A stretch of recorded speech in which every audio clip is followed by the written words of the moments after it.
नमस्कार, जोहार। तो भारत मित्र देख रहे हैं आप। मेरा नाम अभिषेक भारती और हम आपको बालू का काला खेल बताने वाले हैं। बिहार के चालान पर झारखंड की नदियों में डकैती हो रही है।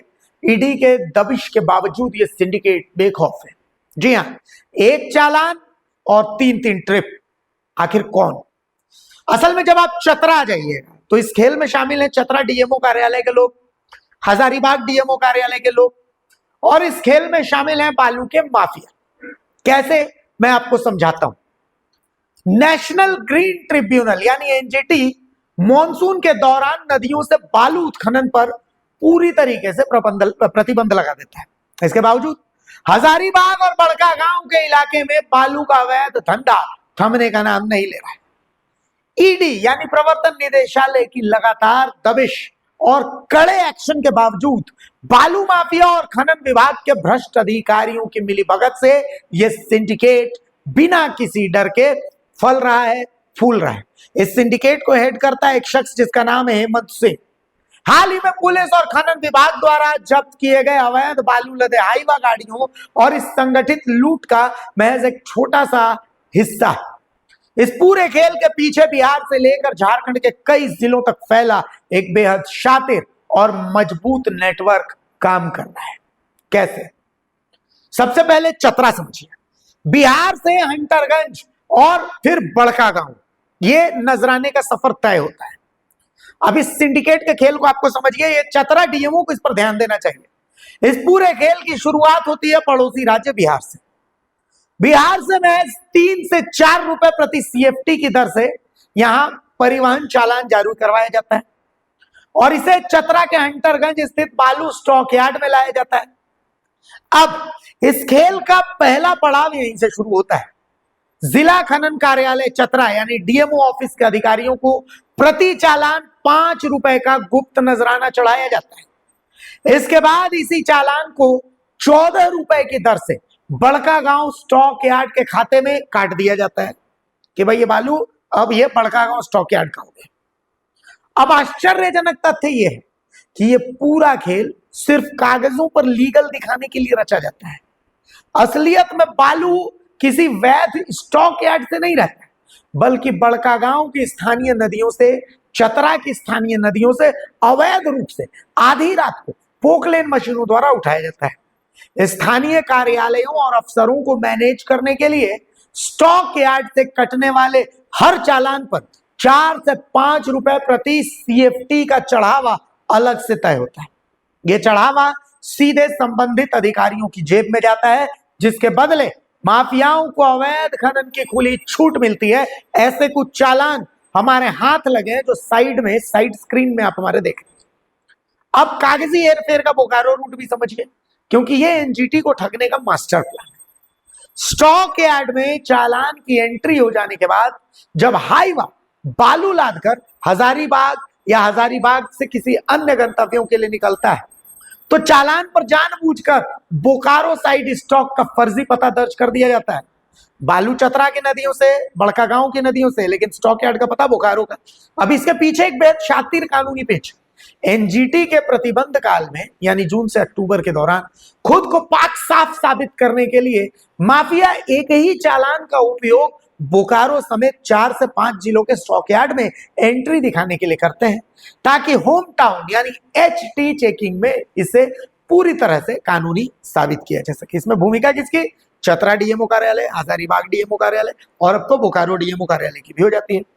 पूरे साल स्टॉक यार्ड में बिना चालान के अवैध बालू का भारी स्टॉक डंप किया जाता है और एनजीटी लागू होने के ठीक 1 महीने पहले इन फर्जी चालानों को सिस्टम में चढ़ाकर अवैध बालू को वैध घोषित कर दिया जाता है। अब इसके बाद एनजीटी के 4 महीनों के दौरान जब बालू की किल्लत होती है, आम जनता से भारी भरकम और मनमानी रकम वसूली जाती है और बालू को बेचा जाता है और मोटा मुनाफा बना लिया जाता है। इस सिस्टम में, सिंडिकेट में नीचे से लेकर ऊपर तक सब घुसे हुए। एक चालान में 3-3 ट्रिप का खेल चलता है और राजस्व को अरबों की चपत भी लगती है। इस सिंडिकेट का जो कार्य प्रणाली है वो इतनी दुस्साहसिक है कि एक ही वैध परिवहन चालान यानी फॉर्म डी का उपयोग करके हाईवा जो है वो 3-3 बार चक्कर लगा लेती है, यानी 3-3 ट्रिप लगाती है। इस एक चालान 3 ट्रिप की नीति के कारण झारखंड सरकार को करोड़ों का नहीं बल्कि अरबों का सालाना राजस्व क्षति होता है और ये खेल चलता रहता है। ये सामने एकदम प्रत्यक्ष नुकसान है। सूत्रों का यह भी दावा है कि इस पूरे अवैध परिचालन की निगरानी के लिए सड़कों पर तैनात मजिस्ट्रेट और चेकपोस्ट प्रभारियों की भूमिका भी पूरी तरह से संदिग्ध है, क्योंकि इनको ऊपर से जो निर्देश आता है इनको वही करना है। तो कुल मिलाकर के ये सब कुछ जानकर भी आंखें मूंद करके बैठे रहते हैं। अच्छा, इस मामले को लेकर के ईडी की दबिश भी कई बार हुई है। पूनम, सूर्य और मनोज दांगी यार्ड पर सबकी नजरें टिकी हुई है, क्योंकि झारखंड में अवैध खनन को लेकर केंद्रीय जांच एजेंसी यानी प्रवर्तन निदेशालय ईडी ये काफी आक्रामक रहा था। पिछले कुछ दिनों में बड़कागांव क्षेत्र के कई प्रमुख बालू डंपिंग और स्टॉक यार्डों पर ईडी की टीम ने दबिश दी। इनमें कुछ नाम तो मैं आपको बता भी देता हूं जिनके ऊपर ईडी का छापा पड़ा। जैसे बड़कागांव का पूनम स्टॉक यार्ड है जिसके ऊपर ईडी ने दबिश दी थी, सूर्य स्टॉक यार्ड है, मनोज दांगी स्टॉक यार्ड है। ये ऐसे नाम है जिन पर ईडी का छापा पड़ा। ये सभी यार्ड वर्तमान में ईडी के रडार पर हैं और जांच का सामना भी कर रहे हैं। इसके बावजूद इन रसूखदार माफियाओं में कानून का कोई खौफ नहीं दिख रहा। केंद्रीय एजेंसियों की जांच के बीच भी इन स्टॉक यार्डों से हर रात सैकड़ों हाईवा के जरिए अवैध बालू की ढुलाई धड़ल्ले से की जाती है, लेकिन इनको रोकने वाला कोई नहीं।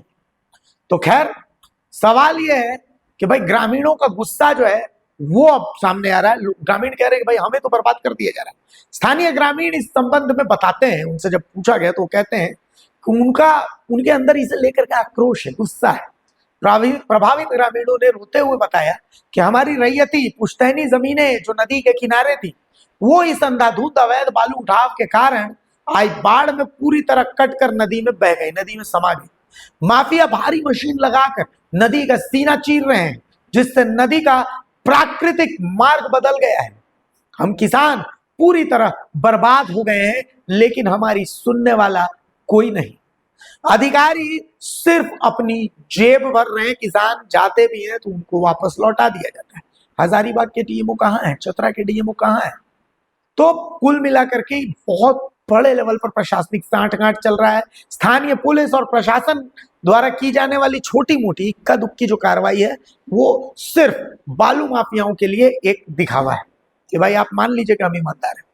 जब तक माइनिंग विभाग के उच्च अधिकारी यानी डीएमओ, उनसे बड़े जिले में कौन होता है, स्थानीय सांठगांठ करने वाले अफसरों और चेक नाका प्रभारियों की जवाबदेही तय नहीं होगी, तब तक बिहार के चालान और झारखंड की नदियों के इस खूनी खेल को रोक पाना असंभव। एनजीटी के नियमों को ठेंगा दिखाकर जारी यह खेल न सिर्फ पर्यावरण को गर्त में धकेल रहा है, बल्कि सूबे के खजाने को भी बिल्कुल खोखला, एकदम खोखला करते रहा है।